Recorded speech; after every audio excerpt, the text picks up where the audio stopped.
ট্রেনে থাক পরে প্লেট ট্রেন থাক রুটি চিনি চিনি দিয়ে দিচ্ছি আর পাশাপাশি। তুই যেটা ভালো করছে তাহলে আমার খাওয়ার সময় ওই আচ্ছা ঠিক। ঠিক করতে পারলাম।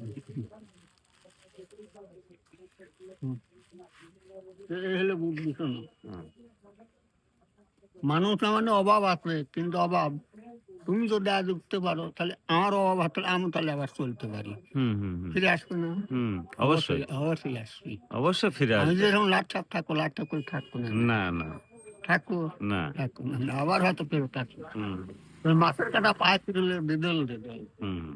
হিসেবে আছে। মনোবাদে এরকম কাম করা যাবে না।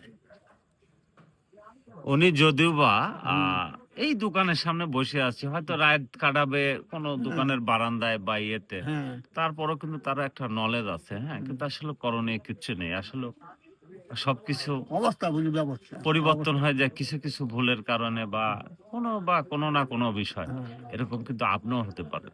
সে যেকোনো মত। উপরওয়ালা চাইলেই। তাই আসুন আমরা সবাই সবার পাশে দাঁড়াই। হুম, সে তো মানুষ। সে রক্ত মাংসে গড়া। হুম, আমার মধ্যে যা আছে উনার মধ্যে কিন্তু তাই আছে। কোন রকম পরিবর্তন নেই। কিন্তু সে কোথায় আর আমরা কোথায় থাকি। আসলে কিন্তু একসময় তারও সবকিছুই ছিল। কিন্তু নিয়তি সবকিছু কেড়ে নিয়েছে। তো সবসময় এসব মানুষের পাশে থাকবেন, দাঁড়াবেন, একটু কথা বলবেন। দেখবেন তারও মনটা ভালো হবে। আপনিও অনেক কিছু শিখবেন।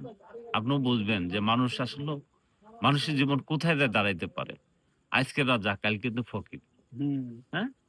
এটা উপর আল্লাহ থেকেই হুম, সৃষ্টির দুনিয়ার দুনিয়া যতদিন আসছে সেখান থেকে এরকম ভাবে পরিবর্তন। আমাদের পরিবর্তন। দেখার পরও কত মানুষের অনেক আমরা যখন ছোটবেলা তখন দেখছি শত, শত বিঘা সম্পত্তি। হুম, আর তাদের কিছুই নেই। আবার যারা ওই শত, শত বিঘা সম্পত্তির বাড়িতে কাজ করত, হুম, তারা আজকে কিন্তু দোতলা, পরিবর্তন হয়। তিনতলা বাড়িতেও থাকে। হুম, সবকিছু নিয়তির খেলা। কখন কার কি হবে কেউ বুঝতে পারবে না। তাই আসুন আমরা মানুষ হয়ে মানুষের পাশে দাঁড়াই। তাদের ভালোবাসি। তাদের সাথে সুন্দর কথা শুনি। যা শুনলে আপনি অনেক উপকৃত হবেন। ভিডিওটা যদি ভালো লাগে অবশ্যই শেয়ার মনটা করে ভালো দিবেন। লাগে, মনটা ঠান্ডা হবে। অপরকে দেখার সুযোগ করে দিবেন। যেন মানুষ অনেক কিছু শেখে বা উপকৃত হয়। সবাইকে ধন্যবাদ। আসসালামু আলাইকুম। ওয়ালাইকুম আসসালাম।